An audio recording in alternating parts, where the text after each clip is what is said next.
Peace, quickly. Think fast. Matter of fact, just another little reminder. Matter of fact, shout out to Abraham for kind of sparking the revamp of this. But again, just always remembering where the only way for us to help others is when we're in our high vibrational state. I cannot pour anybody some of the Kool-Aid I'm sipping on if I only got this much in the cup, you know. And I need that to, if I don't drink that drop, I'm gonna transition. Why would it make sense to get that little drop to somebody? I gotta sustain myself. And also with that, again, speaking more so to stay in a high vibrational state. So matter of fact, with the analogy of like dealing with being in a dissatisfied state of being compared to satisfied, like we should be constantly finding a vibration of satisfaction. That's why it's always about doing what we love, you know what I'm saying? Finding thoughts that bring positivity, you know what I'm saying? Been used to thinking negative thoughts and being in this habit of thinking negatively. You gotta start creating positive thoughts. You know, it's just like going to the weight room. You know, it may seem corny, but you gotta find some of the smallest things to be grateful for. You know, being grateful for any and everything to, you know, that's one of the ways, and just looking at all the positive aspects within your life, you know, and start building that momentum in that direction. But when others are in a state of dissatisfaction, your words of satisfaction will be hard for them to hear or comprehend, you know. You know, like when people really going through shit, matter of fact, say for instance, was somebody going through stuff. I know if I was to just say, you know,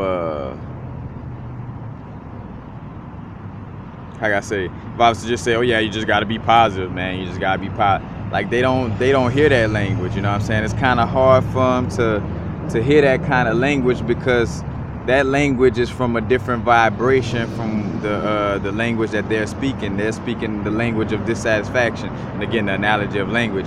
But you know, the language they're speaking is dissatisfaction. And matter of fact, with them speaking dissatisfaction, again, your satisfying words is not, you know, your words of satisfaction is not gonna, you know, they kind of not really gonna hear it, not gonna really comprehend it. Because, you know, matter of fact, when you're in a state of trauma, you know, in a state of, you know, negativity, you know, again, it's hard for you to hear like, hey, just stay positive and this and that. Like, you know, just to be straight up, some people like, bro, get the fuck out of here with that. Like, look at the reality I'm dealing with. Fuck all that bullshit. You know what I'm saying? Like, what the fuck this, you know what I'm saying? Like, and I'm just speaking, just trying to give an example of, you know, that's the, you know, that state of being, you know. But again, the only way for you to help though is to maintain your vibration and do the best you can without stooping to that vibration. Again, how the analogy of you know, not stepping in the quicksand to save somebody. If somebody's in the quicksand, I'm more of a help to them, standing on the ground trying to find different ways to pull them up instead of like hopping in the quicksand with them, because now we both stuck, you know. But again, the language they are speaking is dissatisfaction, so you have to speak the same language for them to hear. But if you speak that language of dissatisfaction, you're gonna start lowering your vibration and lower your connection. So, you know, it doesn't help for you to speak that language as well, like just to, you know, just to say something that they could hear. Say for instance, it's not about saying what they could hear in essence, or to a certain extent, it's not about saying what they want to hear, you know. And nor is it about forcing what they don't want to hear. Again, like, you know, when a person is in a dissatisfied state, it's hard for them to hear some words of positivity or being satisfied, you know. But again, we be the change we want to see in this world, you know. We sprinkle our little seeds, we say what we say, you know, but for the most part, it's about keeping our own satisfaction. Because guess what, too? The whole collective conscious manifests into the physical realm. So as long as I'm staying in a satisfied and aligned state and creating that, you know, with my thoughts and my words, then it's going to be able to spread more and more to others, you know. And another thing too, at the end of the day, as a person, just like with myself, like I had to want to help myself to get some help, you know what I'm saying, too. Of course, it gets distraught. Sometimes it gets extremely negative. but you got to find some, you know, some way if you want to, you know, again, to be, you know, positive. If you want to get out of it, like you gotta do the work yourself. You know, you gotta come out of it yourself in essence.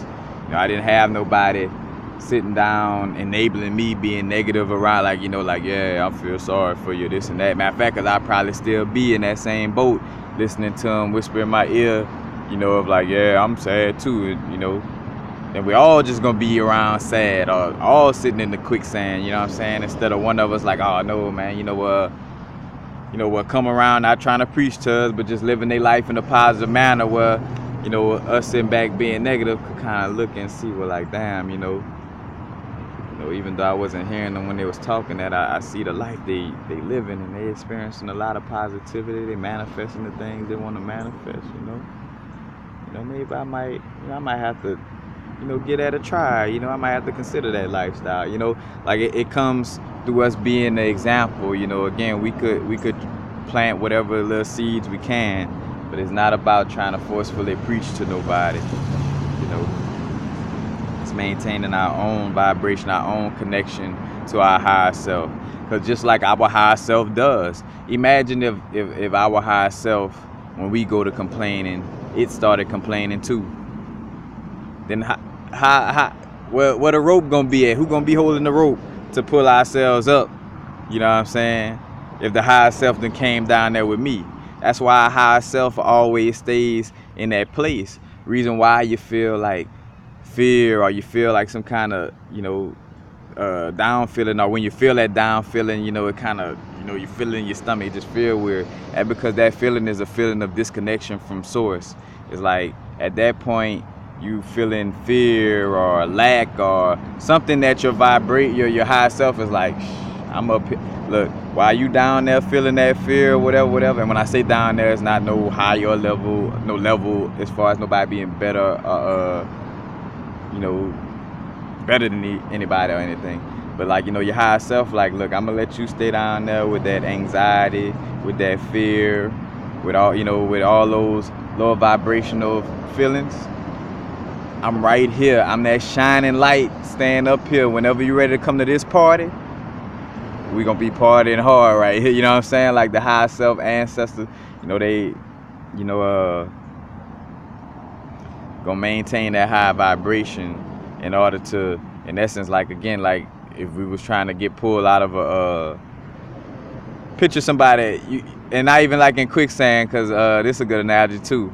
You fell into a little hole in the ground somewhere, and the person that comes save you, you know, they hanging a rope down, you know, to you know, to pull you up, but they, for some reason, they like, you know what, I think it'll just be a good idea if I go down there too.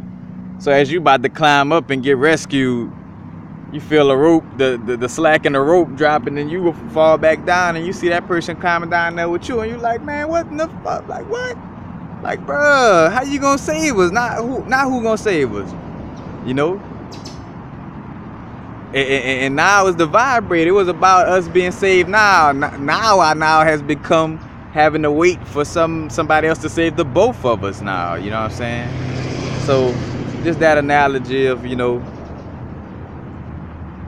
sometimes when we speak in those words of satisfaction and my life going good and I'm doing this, I'm doing that, you know,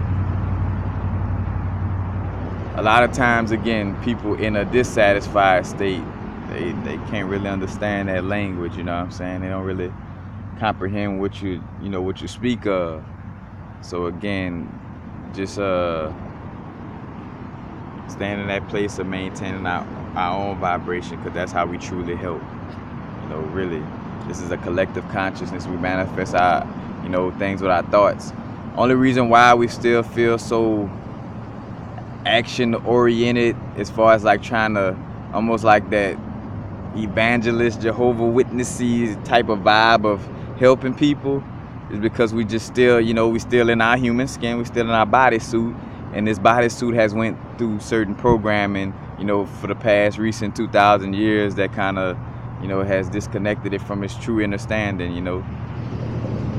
But as we continuously grow, you know, we'll get closer and closer to that, you know, that balanced state, that state of being interconnected. But I digress. Peace. Happy now. Now is the vibrate. Not going too far in the future. Not going too far in the past with the sun that right now. Matter of fact, chilling on church grounds. So